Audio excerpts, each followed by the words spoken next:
Alright everybody, it's Toddy here. How you doing? I'm going to start a wee series of different things, just spotlighting on different wee machines. A lot to do with metal detecting. The way it's been for years, it's just fashion. It's just whatever machine is getting hyped up enough, or detectorists kind of cause a wee frenzy. They maybe bought a machine and they make a good find with it, and they all of a sudden tell other pals it's the best machine out. A lot of the time it can be luck, a lot of the time it can just be in the right place at the right time. But over the years machines have got better. They've gave us more stuff, waterproof, as I say, rechargeable batteries, lithium batteries, they're light, fast recovery, but at basics stay the same. You want a machine with good discrimination. A lot of machines, people run them too high, too much sensitivity, which takes away the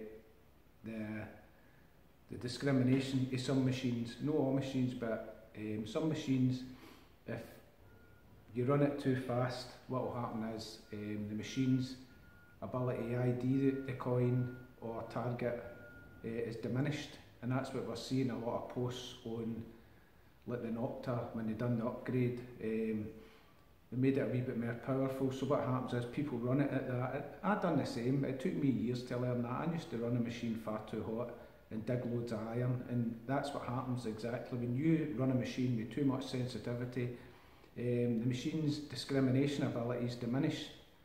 So people start saying, oh, the machine's rubbish, it digs loads of iron. I done it, I said it. I mind getting an Explorer years ago and running it far too hot and digging loads of iron and false signals everywhere, but it took me a while to find that out, that it's actually a top class machine. It was just user error, and that's what's happening. A lot of people are just in the hobby not that long, and they read that much on the internet, they're putting people's programs in the machines that they don't understand, and they're just hoping for the best really, because they don't know the basic features. That's why I run a Discover Metal Detecting course. I teach people all the features on the machines, so that they get away with an understanding of what they really need to know and what really isn't needed. So if you're interested in that, look me up and I'll spend 3 hours with you teaching you everything about metal detecting. And you'll go away, you'll not find this stuff on YouTube, you'll go away quite happy, feeling confident. But what I'm on for is, a lot of machines get forgot about. I'm a big fan of White's machines, I always have been, and the reason is because White's at one time were the main machine. Everybody had White's, XLTs, Spectrums, DFXs, and I'm no out to bash any manufacturer. All machines are good machines, and it's just over the years I've used them all. I love machines, I love metal detectors, and it doesn't matter who makes them. If it's a good machine, I'll use it. I'm no one of these people, I'm dyed in the wool with one brand and everything else is rubbish. I've never been like that. I love metal detectors, and if it wasn't for all the different machines, I probably wouldn't have lasted in the hobby. I love getting a machine, finding out what it can do, and then going away and buying another one, finding out what it can do. That's just my passion in the hobby's machines. I used to actually be a pure nerd and sit and download detector manuals, sit and read them all and study them all to find out about the machine. I'd end up talking myself into buying it, and I'd go away and buying the bloody thing. Even though I've had 3 or 4 machines sitting there, I would just buy it because I had to have it, and that's just the way it is in the hobby. But what I'm on for is, I've had a wee machine sitting there for long enough, and I've never even looked at it. I've got a White's MX Sport, and this is the White's Treasure Pro, and I had a wee play about with it when I was setting it up, and I was absolutely gobsmacked with its discrimination abilities for a wee machine. That it's low in price, it's absolutely alright, it's no waterproof. The control box, I mean, but the coil's waterproof. It's got a nice 10-inch DD coil. It's really well made, sturdy, good quality White's machine. It's quite similar to the MX Sport, and I had a wee play about with the discrimination. I'll show you what I mean. before I go, we know that coke, right? Coke, riddled with this stuff on our fuels. And most UKs get loads of this stuff. Some people are fortunate they don't get bothered with it. Some people are. And usually if you use a single frequency machine, which is basically anything else except a Minelab or a White's V3i, which has got dual frequencies, you usually get bothered with this stuff. Even when you discriminate it out, what happens is with a lot of machines, just for saying sake, a cut half, that's like your basic thing that you're going to find. A cut quarter or a cut half, but in Scotland we rarely get quarters, it's usually halves. That's the smallest thing, right? So that's usually your baseline for the first type of target we're going to find is a wee cut half, right? So some machines will maybe put coke in, just for saying sake, they'll bang coke in at 18 and a cut half will come in at 20. Do you understand, right? You might say that's fine, that coke comes in at 18, that comes in at 20. But the minute you hit mineralised soil, which Scotland has got loads of, when you hit mineralised soil, what happens is, because the soil's that dense with magnetite, it can change the number, the VDI readout of this. So what happens is, rather than it reading 20, it will drop, and it will drop into the coke range. It can do that. You might usually find this bugger never usually changes. It can jump in anywhere and it really confuses you. What I'm meaning is there's only a small window between coke and the cut half. What on the Treasure Pro, your coke comes in at 0, which most Whites 0 to 5. All the old Whites machines VDI, your coke always come in 00 or up to 5, which was excellent for us because you could ID coke all the time. As soon as it hit 00 when you were working in all metal, you knew it was coke. So this machine has got the same VDI setup. So coke is coming in 00, and I've even had it banging in at 4. So imagine, right, and your cut half comes in at 22, so that's a massive window. That's a massive window. So if you were in mineralised soil and that 22 get dragged down to 15, that's still giving you a good signal on your cut half. So you're not going to lose it and think, oh, that's coke, and walk away and leave it, right? So also, some of the fields we've been on, this stuff's littered, right? So you imagine that is like a target. That is a genuine target because it'll come in with a lot of machines, even top of the range machines, it'll come away in the positive range. So that's an actual target. So the craze is with everybody is to use the machines in all metal, right? With a grunt for iron and a good hit for anything you want to dig. But what has happened is people are scared to use discrimination because they're scared they're losing depth. You're not losing that much depth, right? If a field's get full of coke, use discrimination. Don't be scared to use it. The thing is, we'll run it in all metal, bump it up as high as we can to get maximum depth, maximum recovery speed. And what happens is you're giving yourself mental fatigue because you're listening to all the iron, you're listening to the ground noise, you're listening to the coke noise banging away, and what happens is some people use it in all different tones, so you maybe get 50 tones banging away, and the machines, for a beginner reading stuff on the internet and setting a machine up like that, they're just looking at this thing as if to say, what the hell's going on? So simplify it. It happened to me. I was in Yorkshire detecting the White's DFX, and I hit this field. It was an old field I was getting hammered on, and I was working this area. It was absolutely jam-packed with iron, and the machine just was struggling, and I was struggling, and it was a good bit. It was the oldest bit of the field, and that was the first I really says, right, do you know what? I'm going to set the machine up. I set it up. I dropped the sensitivity, I put it in one tone, and I just put my disc up, and I put my recovery speed, and I just worked really slow, and I was pulling the stuff out of there because I wasn't trying to run it in all metal, listening to all the rubbish where I could hardly hear a good target from the rubbish. So discrimination is important, which I'm going to show you with this. So you imagine that's a target, right?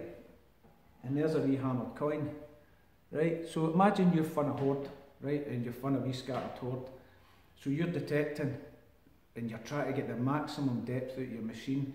So you're running it in all metal with an iron grunt and you've got it pumped right up to try and get the hammies, right? So you imagine that's there, right? Underneath that, sitting there, and you're not going to get it because you'll think that's coke, right? Because a lot of machines, what happens is, when they go over coke, it'll ID the coke and just forget about the hammered. Now, a good test for discrimination is, you put the hammered behind it, cut that out completely, put the hammered behind it, and a lot of machines what they'll do is, they'll cut the hammered out as well, so you've lost it. Whereas this machine gets it absolutely no problem and IDs it. It's excellent. I'll show you.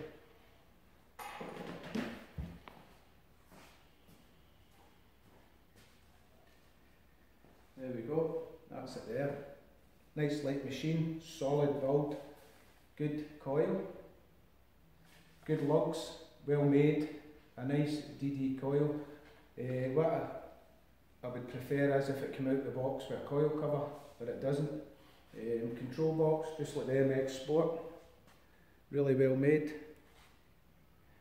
Nice arm strap, good construction, nice soft handle, good cable, no cheap cable, really well made. That'll last for years. So a wee bit there for your headphones, batteries getting here. So we'll put it on, right? That's it. Right, so I've got this floor's got full of iron in it. So what I'll do is, I'll take the discrimination off to show you. Right. Very easy to work. Press the options button and that gets you into the features. Now there's the disc, so what I'll do is, that's moved up the ground, right, so disc, right, so what I'll do is I'll take that out, move it up, take that out, move it up and take that out. So that's me cleared the discrimination. All I do there is, I just press the options button and that's me back. Alright, so I'm going to show you with my coke. Need to watch the floor in here. Right. Maybe no see, I'll put the camera down a wee bit. Let's see if I can get it, show you.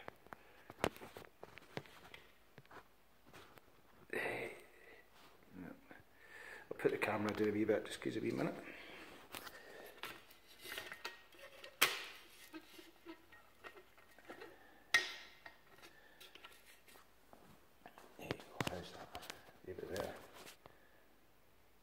Right, we can see the machine a wee bit better. Right, so there's our coke, right? And it's banging in at 0-1. Let's see.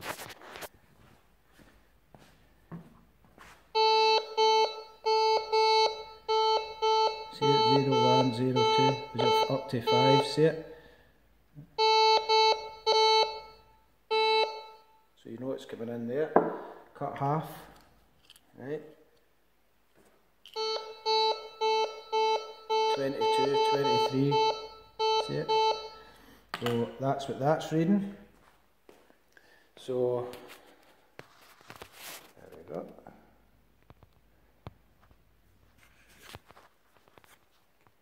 let's see, right, so you see the readings that I told you about, right, so coke, got it on 2 tones, very simple. So what I do is, options, disc, and what I'm going to do is disc out, coke, right, and then move it down, disc out, options, right. So as I've done is disc up to foil, right, nothing. A wee click here. Cut half.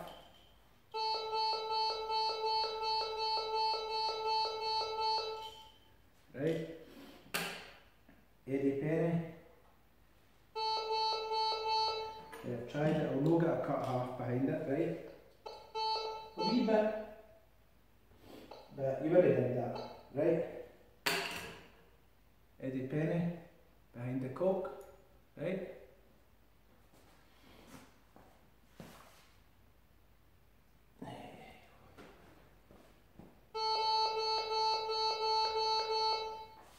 Hammy off, cock. Hammy back on.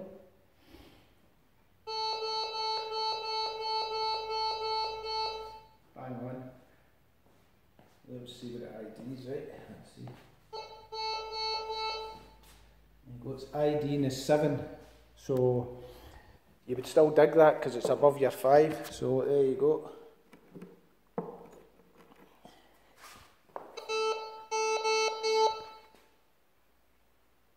Yeah. Let's see. 7. See it? So saying is, you would still give that a wee dig. It's a banging signal. You would dig that if you were on a wee hottie site. You would get a blast. See, iron.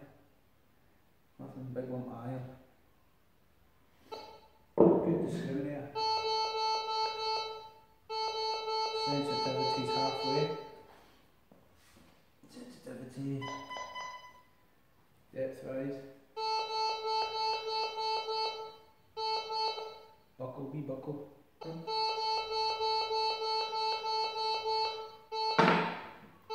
Hammy.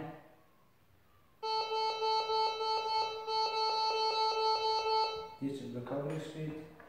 George and Penny.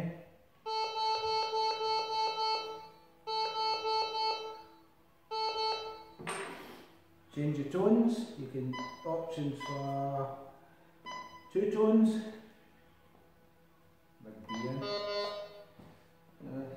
Right. So if you put it onto 2 tones, you get that.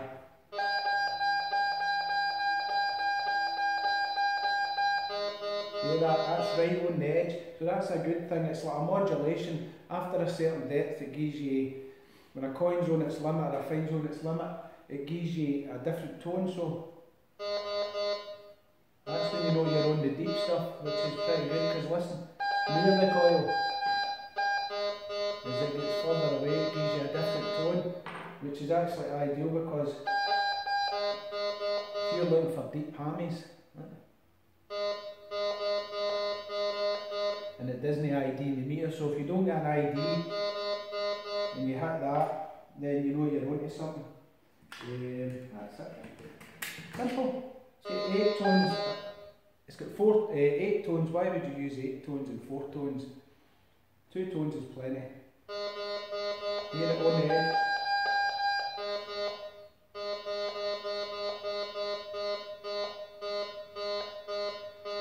Nice, easy machine to operate. Cut half. Right at the edge.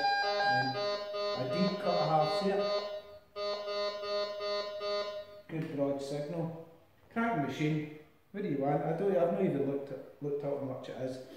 They're not expensive machines. I'll find the stuff absolutely no bother. It's a cracking coil, it's an excellent DD coil. So if you're interested, man, give me a shout. But I'd just like to pass on a wee bit of knowledge out there, because people are running the machines far too hot. You're not using your discrimination. Don't be scared to use discrimination. You hear people saying, run it in all metal and bang it right up.